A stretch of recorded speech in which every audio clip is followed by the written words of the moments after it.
You have arrived to the Plunge into Prosperity podcast, where sacred wisdom meets regenerative wealth. I'm your host, Brandi of Sacral Capital. Now let's plunge in.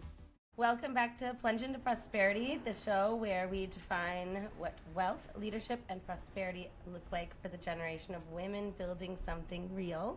I'm Brandi, your host, and today's guest is a woman who has spent 25 years architecting some of the most recognized franchise brands, I would say, in the world, but she might still be humble about it, we'll see, and who has lived the truth that every founder eventually faces, and that moves through her career and often comes after the things that were supposed to break you.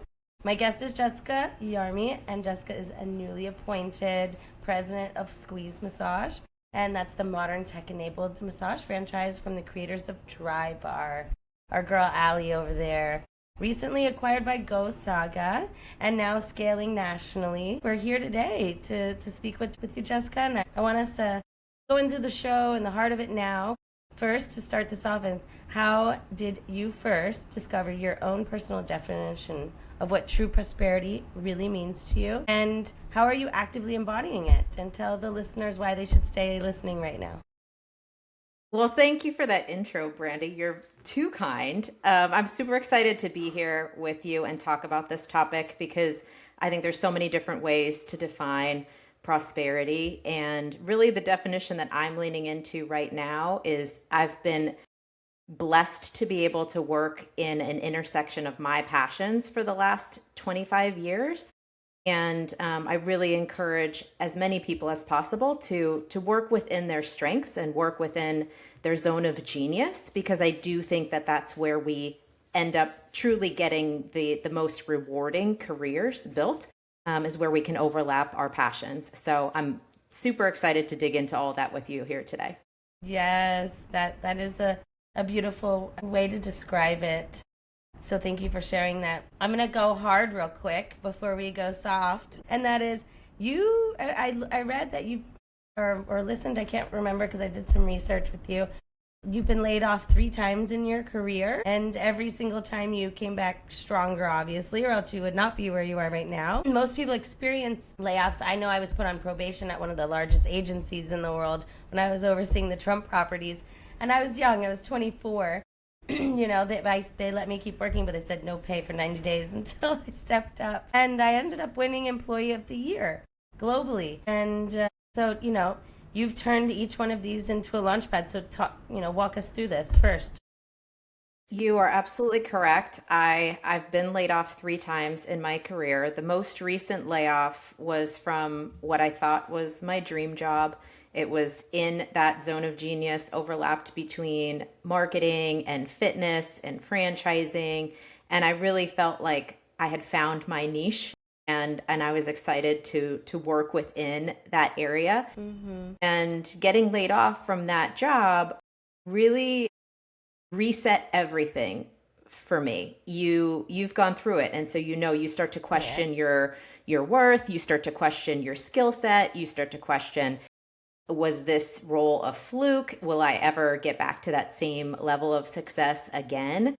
And I know there's so many people who are going through layoffs right now. And what I would encourage everyone to do is to, as much as possible, stay connected to your network, because they will not only help you find your next role, but they'll also remind you of everything that you're capable of. Mm-hmm. And sometimes you just need to hear that you are capable, you have a strong skill set, you are someone who is valuable, who is employable. Mm-hmm. And sometimes when you're sitting on the bench, you just get into a downward spiral of doubting yourself. Mm-hmm.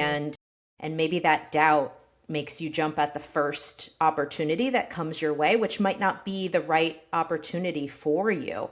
And so as much as possible, sitting in a place with people talking to you, reminding you that you can do the things and you should find your next correct step. Yeah. And that'll give you confidence to wait for that right next opportunity to hit your world. Agree. I like to go a little woo-woo is what they call it these days. And I've been going woo-woo since I was probably born, but when I look at those type of challenges or walls that come up or breakdowns, which I say, the bigger the breakdown, the bigger the breakthrough, or every breakdown leads to a breakthrough. I've now learned to just embrace those, like, and give them a hug. But that takes a lot of training in the mind and in the spirit, and having those type of tools and just reprogramming those neural pathways for sure. Because I know a lot of friends and family, they'll come around and they'll say some things to me of what's going on in their world, and it's just remembering that we're all worth it, and it's just remembering that you are, and that whatever's happening to you in that moment is truly supposed to be for you. And sometimes I have chosen the wrong path, but I most likely on purpose, so that because I had to maybe repeat that pattern or heal that pattern. Yeah.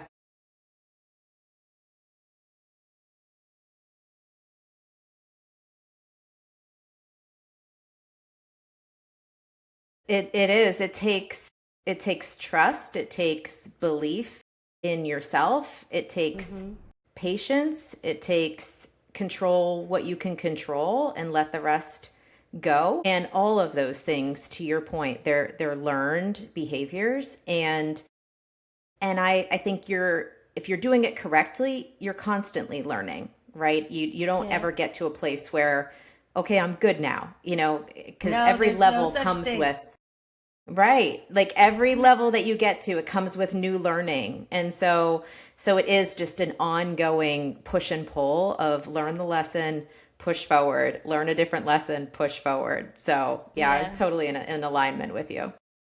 I also share with, humans that you'll never stop healing. So don't think like going to see a healer or a therapist or whatever is going to heal you 100% forever. Tomorrow another trigger could happen, or a trauma, or something. And also, if everyone's watching, the epigenetics, the research of epigenetics are coming out. They can see 3 to 6 generations back of the trauma still imprinted in our DNA. So most of everyone's little triggers or traumas and things that they keep experiencing or attracting aren't even theirs. That's what I always remind everyone, like, it's okay, it's probably not yours.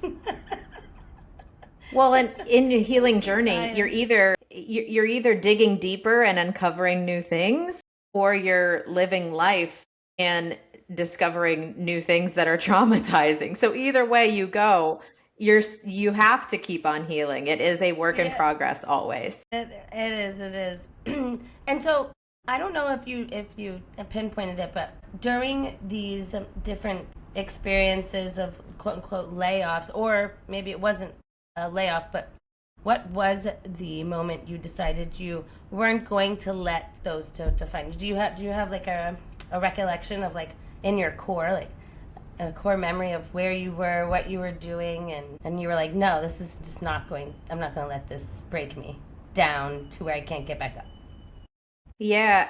So my most recent layoff was 10 years ago. And at the time, I really felt like, again, I was in this dream job, this dream role. And I started to just apply to anything and everything. I did that once. All the jobs, any of the companies in Dallas or in other cities, like really kind of casting a very wide net. And I realized what I really loved about that job that I was laid off from was that intersection of fitness, wellness, franchising, marketing. And so it was all these things that kind of layered into my exact zone of genius. And I just decided I wanted to stay there. And great, I couldn't do it with that company, but that didn't mean I needed to leave that world. I didn't need to leave that industry. I didn't need to leave that profession or that space. And so I did have a moment of just super narrow committing to the fact that I needed to find another job in marketing, in fitness.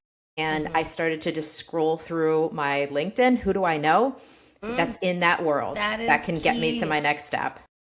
That is key. You hit it nail on the head. Your network is your net worth. Even though it's a cheesy saying, it truly is. And LinkedIn has been gold for me in moments of pivoting.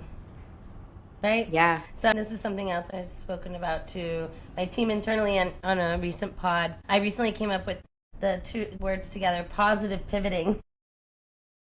So it's just finding those moments to just remember to pivot positively. And when you start with that type of mindset, then you remember, oh, I have this platform that can be of service.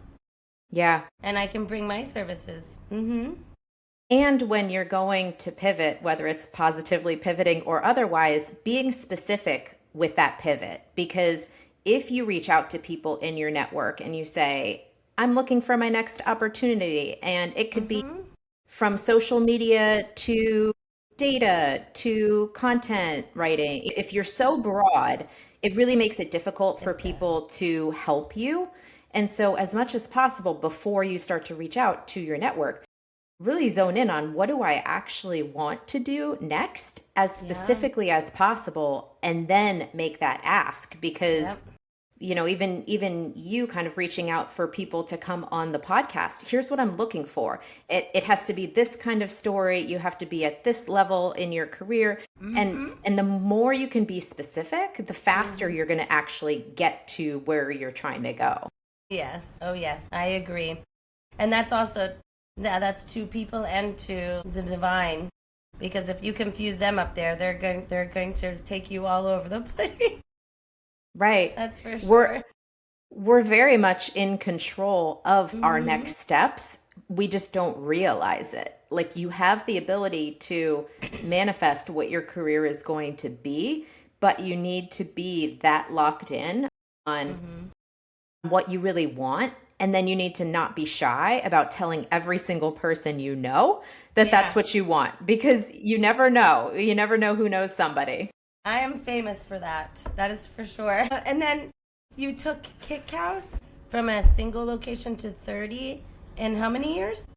So I launched Kick House in 2020, right at the start of the pandemic. And pretty quickly via acquisition, we went from 0 to 30.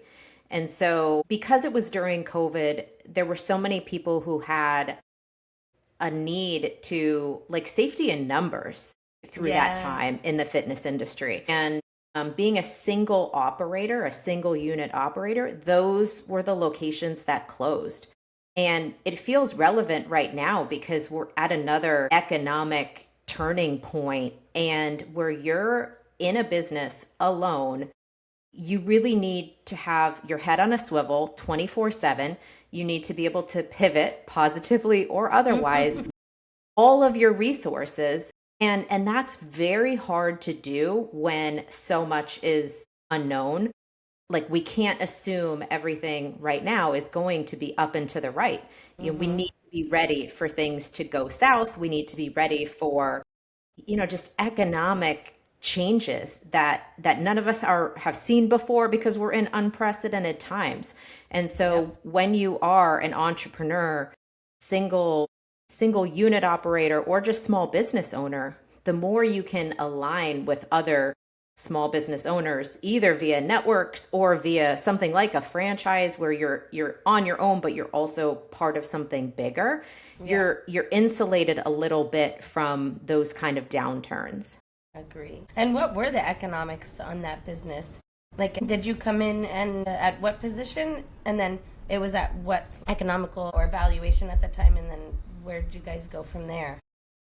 We started Kick House from 0. So it was truly worth 0 when we started it. And then we exited the business to Mayweather Boxing and Fitness in 2023. Okay. So 3 years later. 3 years later. Yep. And then what did you raise capital for it? How did you structure your financials there? I had an investor partner from day one that built the business with me. So we had capital, we had family office capital from day one.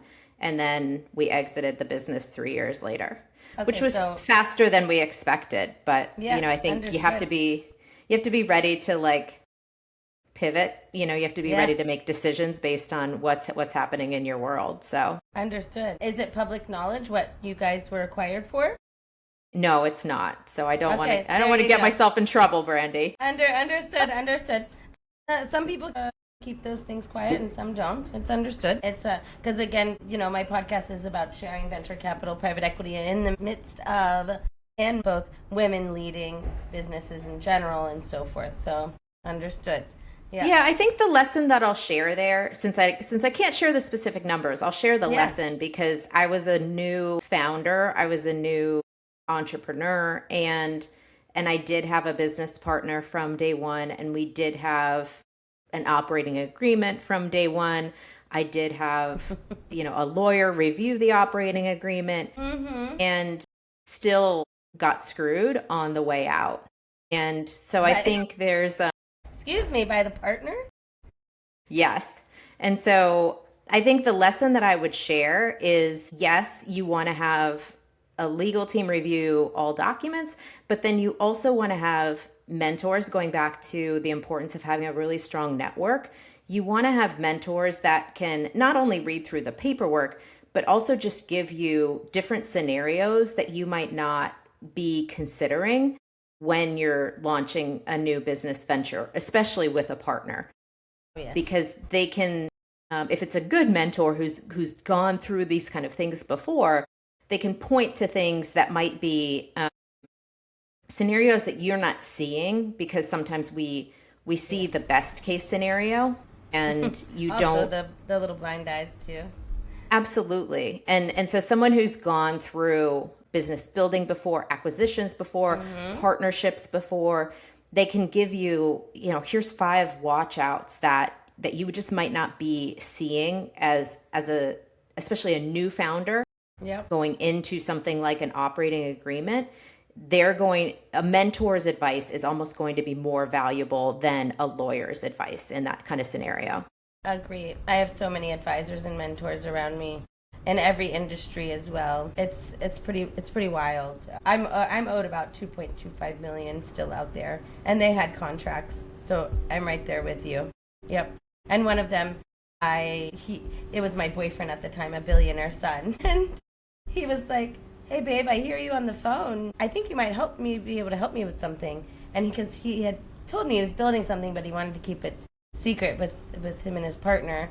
So then I signed NCNDA, and then they were like, "Okay, can you help us, blah, blah, blah." And I was like, "Yes." I said, "But you're going to sign a contract." But then his dad taught him how to dissolve a company behind someone's back so that the money isn't owed. But there could have been a clause in there that my attorneys didn't think to place in there. Yeah. And the cost to pursue something like that, yes, is almost the same amount. Is almost the same amount. Mine and is going to be half. Yeah. And it's emotional distress. It's keeping you in that mistake for a long period of time. And so I just took the lesson as a very expensive additional MBA and moved forward. I say the same thing. Mm-hmm. I think the advice of don't do business with friends and family, or don't, form partnerships with friends and family is really actually solid advice, because business tends to bring out the worst in people. Even if you start out with really good intentions and you start out in alignment, different people grow at different paces, different people heal at different paces. And 2 years down the road, you realize you're actually not in alignment at all. And then the cost of unraveling those kind of business relationships is also astronomically high. Understood. Yeah, I no longer go into business with those that are close to me. No, I have had friends and girlfriends that have wanted to invest in what I'm doing. So I find that's okay, because there's limited access, communication, decision making, right? It's like we're just all going to enjoy the abundance that's going to be, made after the investments do what they're supposed to be doing, right? So yeah, and they might not, and that is very clear to them. I don't tell them that, the attorneys do, right? And so it's just that, and that's kind of obvious, yeah. Thank you for sharing that advice and downing on don't do business with friends or family or those really close to you, like getting into serious partnerships. I'm watching currently someone very close to me. He has a restaurant and lounge, and his elementary school best friend is running the restaurant and lounge, and it's not there, and he's basically just paying for him to live, you know? And yep. So it's sad, and so he's having to like really put his foot down now, and that might hurt their friendship. Yep. It's very difficult. And if anyone's going through this, I'm happy to be a resource and give you some perspective, as I'm sure Brandi is also. If anyone's listening, feel free to reach out to us. But I find that the people you build with may eventually become friends, you know, and you may eventually view them as family, but you have to make sure the foundation of your relationship is business if you're going to be doing business together, and it's not family, because I love my family, but I would not do business with most of the people in my family, just because I know my specific way of running things, and I lean toward the intense side, and I could just see the disaster scenario of I'm going to demand more of you than you've ever demanded of yourself. Exactly. And you're gonna resent me for it. So you just made me nerd out on that. I love that. I love it when people demand more of me but that is a very rare trait. Very rare. It is. I do that. I know. I told myself I would no longer hire until we completely launched the fund at the 50% of the 110 million. I said I'm not hiring anybody else until I can hire those that are smarter than me and that are going to demand more of me as well, because it was just not needed. I didn't need anybody because they weren't doing it. It's very hard to find the people that just step up and go above and beyond and don't cry. Excuse me, but when you require them to step I have a similar approach, but slightly different. I don't hire people full time until we've worked together for 3 months. 90 days. Yeah. You and I are the same. Yes. I won't either. In a contract kind of capacity, because after that 90 days, you might not want to work with me. I've been told I'm the worst boss of all time. And I've also been told I'm the best boss of all time. And so you need to learn where on that spectrum we're going to fall together.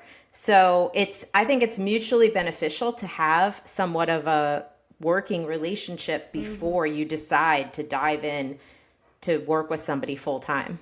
Agree. You and I are very similar in our work ethics and strategies. And I when I owned my marketing and business development agency, and when I would hire subcontractors, because I would have clients in different industries, so why would I have the same person apply the deliverables and their other expertise to deliverables if it's one's real estate and one's swimwear, right? Like two different brands. So I would subcontract, and that's when I also started learning, all right, 90 days, and most of the time they wouldn't deliver. And so you just kind of, that was so, yeah. Well, when you meet people and when you interview people, the language is all the same. I'm ambitious. I'm a hard worker. I'm really hungry to learn more. I have a growth mindset. We all use the same language. The execution, or how that actually comes to life in a day-to-day setting, is totally different. And so it's just it's a culture kind of decision. It's a fit like within the workflow. And you on both sides deserve the right to evaluate that person's culture and workflow and decide if it's the right fit, for the long term. Yep, I placed that into my materials too, that this is not just a review of me to you. You are also going to review me. And I think that's beautiful.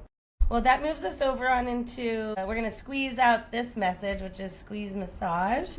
You stepped in as president recently, and apparently this is a brand that is redefining accessible tech-enabled self-care. So, and we're also going to get into another portion, which is these new robotic robot masseuses. I'm going to want to, I know this is not what that is, but that's where it's kind of going in the future as well. I wanted to tap into that.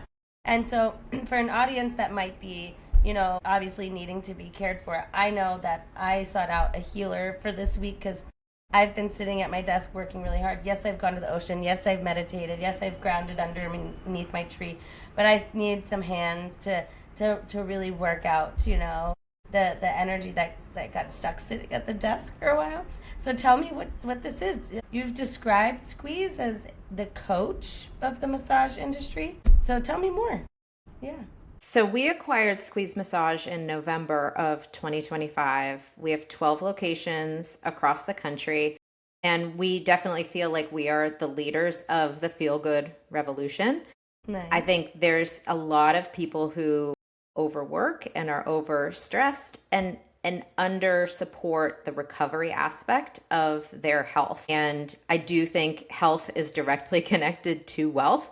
And so if you are someone who's driving and pushing like Brandi, you need to put as much time into recovery as you're putting into driving things forward. And so we do think that we are an important part of our guests' daily recovery process. And we're excited to be expanding more across the country to bring the recovery to more people, to more communities. Amazing.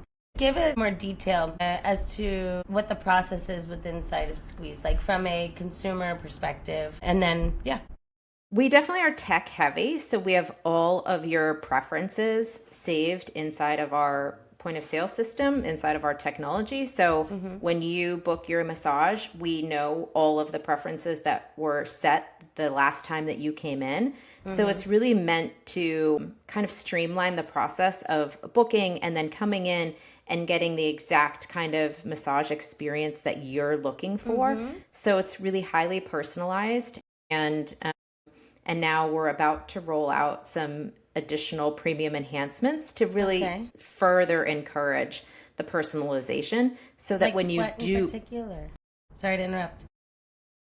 You're getting all of the insider information here, Brandi. Okay, yes. I got it. Because I'm thinking, I'm like, can we add in some facilitator for meditating? Can we add in some sound healers in there? As part of the whole massage package. I'm just thinking of these things.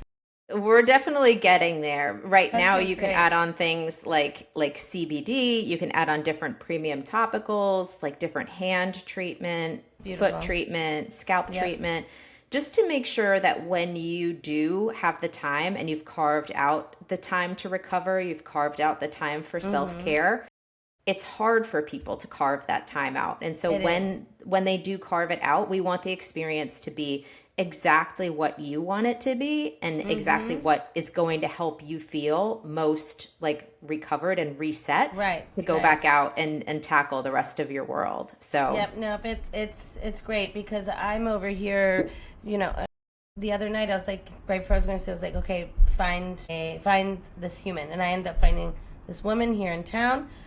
And by the way, everyone, I'm in Puerto Rico in Luquillo, and it's a small place, and it's not like big city time that I'm used to, where when I was in Miami Beach, I literally walked outside, and within a stone throw, I could have whatever I needed. Here, there's a little bit of researching that has to be done. And I did meet this amazing woman that I'll be meeting in person, but she does all types of healing services, but it didn't match my schedule, and I'm going to have to do it on an X day, and so, right? So, yes, I'm excited for massage to get to Squeeze to get to Puerto Rico. Are they? We will get there as fast as we can, Brandi. Okay, great. Awesome. This conversation has been everything I've hoped for. We really hit everything from building a business to the mindset of pivoting to, making sure that our bodies are also cared for as we're going through these journeys, because our mind also gets pretty intense there. And, before we close, I just want to honor the work you're doing. And we already swim around in the same type of humans, is what I've noticed, but maybe like 3 degrees separation. And so I'm really grateful that you replied to me reaching out. That says a lot about you and our alignment, and so I just want to provide you that opportunity if you want to share anything else, or if you want to let our listeners know where they can find you or how they can. If is anyone able to download Squeeze yet or access Squeeze? I don't know. Please do share. Well, I'll just say that like attracts like. And so if you are someone who's looking to build your network, you need to put yourself out there as much as you need to welcome people in. And so where you do kind of show up authentically in different audiences or online, the people who are meant to find you or the people who are aligned with you will find you. So that's how Brandi and I connected. And so anyone who's listening to this, I do encourage you to show up as authentically as you can, as clear as you can about the things that matter to you, the things that really like are your values, and the right people will come into your world. So if you want to come into my world, you can find me online, any of the platforms at Jessica Yarmey, or if you're interested in learning more about Squeeze, you can visit squeezemassage.com. Amazing. Beautiful. Thank you so much, Jessica. To everyone watching live and everyone who's catching this on the replay, thank you for being here. Jessica reminded us today that prosperity is not just a straight line. It is a series of plunges, some chosen, some forced, that ultimately shape who we're becoming. And if this is something in a conversation that moved you, do us a favor. Just don't listen, apply it. That's the key here. I'm always sharing and making sure my friends and family are applying what I've also been learning in the tools that I have. So share this episode with the woman in your life or the friend that's standing on the edge of maybe taking their own plunge, and drop your biggest takeaway in the comments. And remember, every setback that feels like a failure is just a chapter in your growth story. Breakdowns to breakthroughs. Until next time, keep plunging. I'm Brandi Koloski, and this has been another episode of Plunge. Amazing. Thank you. Awesome. Thanks for plunging into sacred wisdom and regenerative wealth with us. If your soul and your portfolio just got a glow up, hit subscribe on YouTube, Amazon, Spotify, and Apple. Share it with your crew. Tag us on social and join the movement at plungeintoprosperity.com. I am Brandi Koloski. Catch you on the next plunge.